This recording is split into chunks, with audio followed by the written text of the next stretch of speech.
Now, I want to get to another clip here that is from University of Calgary up in Canada, where they did an electron microscope scan of what happens when mercury hits brain cells. And so you've got the sodium fluoride, the mercury, the cancer viruses, all of this, and you wonder why there's all these neurological disorders. And then it cuts into a local Austin newscast that was actually packaged nationally. This aired on all the local CBS affiliates. They just read off a teleprompter and have a video package over it, so it has the local view. But this aired on every CBS station in the country, telling people that mercury is now good for your children's brains. Here it is. To better understand mercury's effect on the brain, let us first illustrate what brain neurons look like and how they grow. In this animation, we see 3 brain neurons growing in a tissue culture, each with a central cell body and numerous neurite processes. At the end of each neurite is a growth cone where structural proteins are assembled to form the cell membrane. 2 principal proteins involved in growth cone function are actin, which is responsible for the pulsating motion seen here, and tubulin, a major structural component of the neurite membrane. Shown here is the neurite of a live neuron isolated from snail brain tissue, displaying linear growth due to growth cone activity.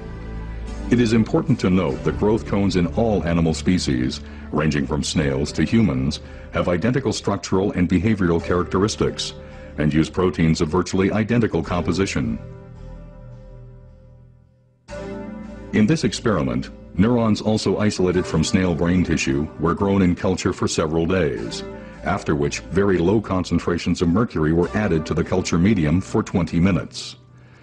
Over the next 30 minutes, the neurite membrane underwent rapid degeneration, leaving behind the denuded neurofibrils seen here.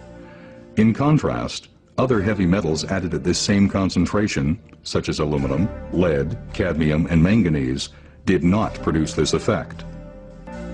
Shown here is a neurite growth cone stained specifically for tubulin and actin, before and after mercury exposure. Note that the mercury has caused disintegration of tubulin microtubule structure. These new findings reveal important visual evidence as to how mercury causes neurodegeneration. More importantly, this study provides the first direct evidence that low-level mercury exposure is indeed a precipitating factor that can initiate this neurodegenerative process within the brain. Mercury-containing vaccines may help, not harm kids, according to 2 new studies in the journal Pediatrics. There have been widespread concerns that mercury-based preservatives in vaccines might impair the neurological development of children. These new studies suggest that the opposite, that the preservatives may actually be associated with improved behavior and mental performance.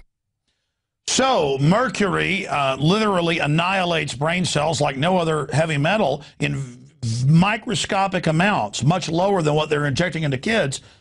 But if you read off a teleprompter, it's magic. It's absolute magic. And all these brain damaged kids and the lowering IQs in the West and the skyrocketing cancer, it's all just a big accident. But that Merck scientist said, we just gave it to the Russians to kill their ass.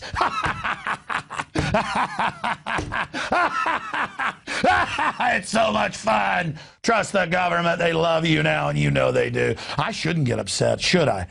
I shouldn't be up here at night fighting the globalists. I shouldn't be obsessed with this. I shouldn't have had those nightmares last night knowing they're killing us on purpose. I should just shave my head for all the kids dying around me of cancer. I've got a bunch of people in the office with girlfriends and young people dying of cancer. I should just shave my head and go for a jog and feel real good and give some money to the killers instead of actually finding out they're doing it to us on purpose. Because you don't want to actually save anybody. You just want to feel good. So I apologize. I really do.